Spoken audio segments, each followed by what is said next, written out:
चलते हैं आज के टॉपिक की तरफ। तो सबसे पहले मैं आपको इनबॉक्सिंग करके दिखाता हूँ कि इसमें क्या क्या चीज़ होती हैं। तो सबसे पहले ये फ़ैन के कप वगैरह आते हैं जो ऊपर की तरफ और नीचे की तरफ लगता है। इसके बाद ये है AC/DC फ़ैन किट जो 220 वोल्ट और 12 वोल्ट पे काम करती है। इसके अलावा इसके अंदर एक रिमोट होता है जिसके ज़रिए आप स्पीड को कंट्रोल कर सकते हैं। आपको रेगुलेटर वगैरह लगाने की ज़रूरत नहीं होती।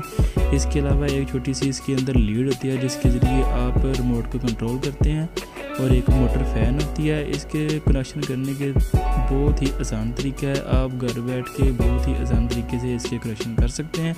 आपको किसी इलेक्ट्रिशियन की भी ज़रूरत नहीं होती। इसमें बस थोड़ा सा ख्याल रखना पड़ता है कि जो पॉजिटिव की तरफ ही लगाएं और नेगेटिव को नेगेटिव की तरफ ही लगाएं। बस DC का मसला थोड़ा वगैरह होता है और जो AC का उसका भी तकरीबन पॉजिटिव और नेगेटिव की तरफ ही आप अगर तारों को लगाएंगे तो आपका फ़ैन जो है वो कभी ख़राब ही नहीं होगा। और आपको मोटर के अंदर से 3 वायर निकल रही होती हैं, एक ब्लू होती है, एक ब्लैक होती है और एक रेड होती है। इसके ऊपर कलर वायर लगा हुआ है इसलिए मैं आपको उतार के दिखा रहा हूँ ताकि आपको कनेक्शन करने में आसानी पैदा हो।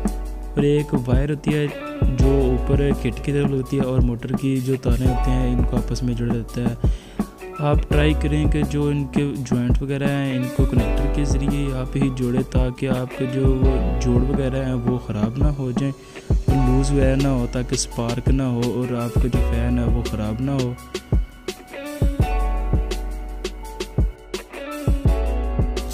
आपको किसी के पास जाने की ज़रूरत नहीं है। आप घर बैठ के अपनी मिसल जो फ़ैन वगैरह है वो खुद ही ठीक कर सकते हैं।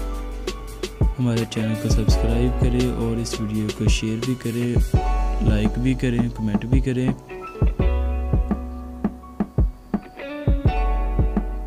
आपने हमेशा इधर ख्याल रखना है कि जो रेड वायर है उसको रेड के सामने ही लगाएं, ब्लैक को ब्लैक के सामने लगाएं। बस थोड़ा सा फ़र्क है कि जो येलो और ब्लू तार है वो कॉमन होती है तो ठीक है, येलो को आप ब्लू के सामने लगा दें। अगर एक ही कलर है तो वो आप सामने में लगा दें। बस ब्लू और रेड का और ब्लैक का ख्याल रखें, उनको आमने सामने लगाएं।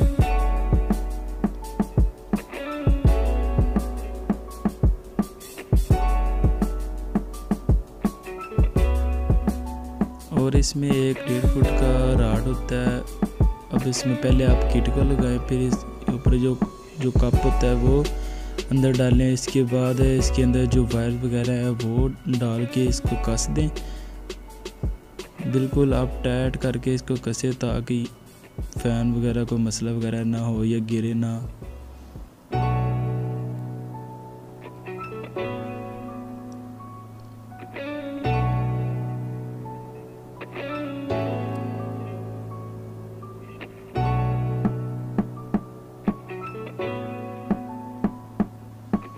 पेचकस के ज़रिए आप इसको टाइट करके कस दे ताकि थोड़ा बहुत भी अंदर लूजिंग वगैरह ना हो, अच्छी तरह टाइट हो जाए ताकि बाद में कोई मसला वगैरह ना बने।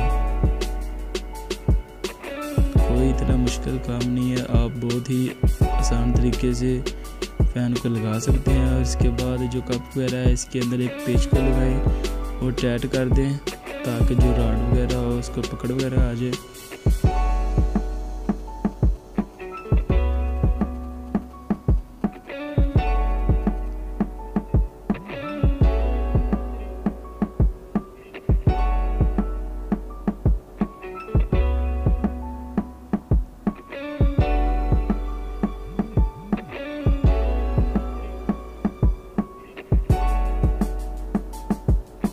ये पेच वगैरह को भी अच्छी तरह टाइट करें ताकि कोई फ़ैन को मसला वगैरह ना हो जाए।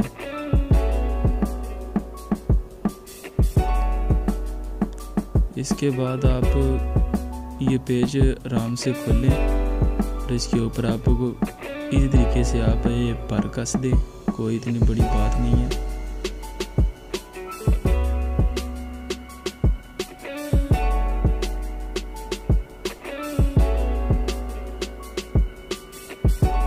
आपको सबसे पहले जो इधर एक रबड़ की वो बनी होती है वो रखनी है। इसके ऊपर आप पर रखें और बाद में इसको कसाई कर दें। जो पर वगैरह है इसमें कोई लचक वगैरह नहीं रहती और पंखा वगैरह नहीं रहते, इसलिए आप इसको टाइट कसाई करें इसकी ताकि को पंखा वगैरह हिले ना, अगर इसके पर को ज़्यादा टाइट ना करें या सही लेवल में ना हो तो पंखा हिलता रहता है। अब ये एसी और डीसी किट है। ये जो नीचे मोटर को तार लगाई थी 3 तारें, इसके ऊपर एक लुपी वगैरह बनी होती है, इसको 3 पिनें होती है उसके ऊपर लगा दें। इसके बाद ये 220 वोल्ट सप्लाई है। रेड की तरफ आप रेड लगाएं और ब्लू की तरफ आप ब्लैक तार लगाएं।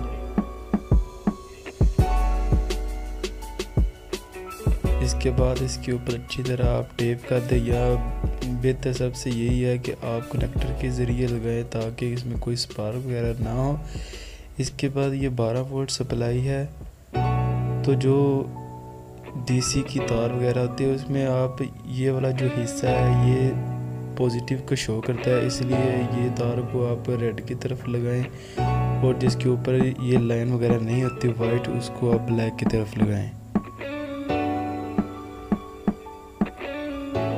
और ये रिमोट का सेंसर वगैरह है, तो इसलिए इसकी भी ऊपर बनी होती है 2 पिन्स, उसके ऊपर आप इसको लगा दें और इसको साइड से निकाल दें और रिमोट के ज़रिए ये देखें पंखा चल गया अब हमारा।